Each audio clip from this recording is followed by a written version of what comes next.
I'm Courtney Julia. So today I wanted to talk to you about the foam roller. Now, why the foam roller is really important is no matter what physical activity you are doing, while you are rebuilding muscle, you first have to tear down muscle. You first have to create micro tears in your muscle so that your body knows to come down and replace those damaged muscle fibers and build them up stronger. That's how we get stronger. Any type of adaptation to our body usually comes from pushing it beyond its abilities. And when you push something beyond its abilities, it's going to tear or rip or rupture, one or the other, so that the body knows to come back and rebuild it stronger. So in order to recover better and to be ready for your next exercise bout so that you can continue to rebuild stronger and stronger each time, I highly suggest investing in a foam roller. Now, the best place to buy these is on Amazon.com. There's a link down below and the more information right there if you'd like to go there. That's the cheapest place I can find them. I actually bought this one at the gym I used to work at. I paid $60, even with my employee discount. I got ripped off. Just go on Amazon, especially if you're Amazon Prime member. You'll get it delivered to your house in 2 days for free. Anyways, with the foam roller, what you're going to want to do is you're going to want to start probably with your glutes. Now you can really roll out your entire body, but I always like to start with my glutes because they're one area that tends to get the most sore.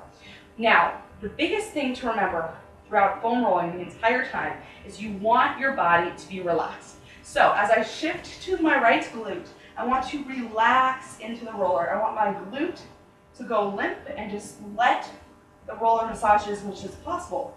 Now, as you foam roll more and more, your soft tissue will start to get used to the foam roller. At first, it might be a little bit hard, it might hurt a little bit, but as your soft tissue gets used to it, that will go away. So I'll do my right glute and then my left glute. I like to work things symmetrically. Some people like to do all the way down the right side, then all the way back up, all the way down the left side, then back up. I like to do one and then the other one. Then I kind of know which areas need more attention so I can hit them later. After I do the glutes, I do the hamstrings. So I like to slide the foam roller to the side just a little bit so that I can put just one hamstring on. This is going to allow me to absorb more body weight so that it gets in deeper to the soft tissue. And remember, there's more than one hamstring. There's at least 3 muscles that make up your hamstring.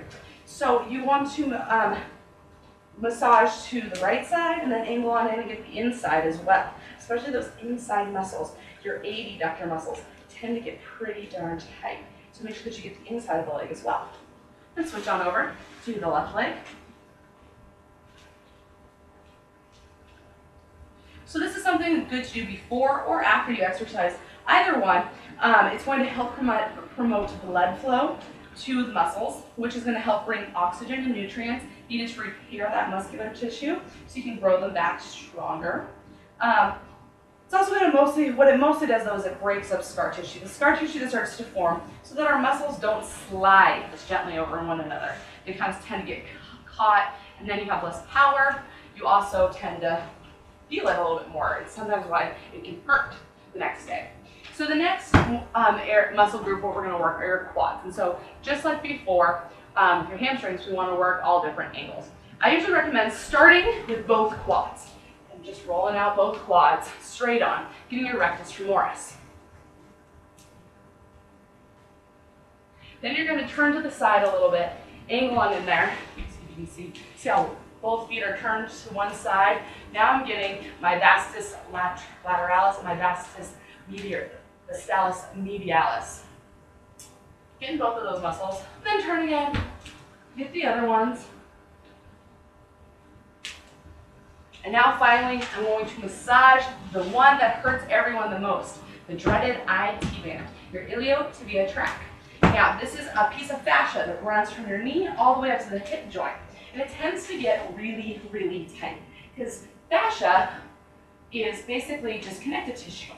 It has stretching capabilities, but once the muscle gets tight, that fascia just continues to stretch and pull and pull and pull. So it can even pull your knee out of alignment. So that fascia connects the small muscle to your hip. So that muscle is actually mostly fascia, which is why it gets so tight. Now to roll your IT band, I also recommend putting one foot in front. This is going to take a little bit more pressure off the IT band so that it doesn't hurt as much. But if your soft tissue feels okay, get on in there and just let your legs go limp. You'll feel spots in areas that are a little bit more tender. Get in there and kind of wiggle around a couple times, massaging those areas just a little bit deeper. Make sure that you get both sides.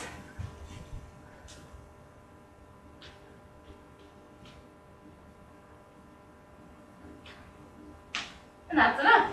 So that's foam rolling 101 for today. It's especially good for runners. Anytime after you do a lower body workout, there are ways to use the foam roller for your upper body. We'll talk about those a different day.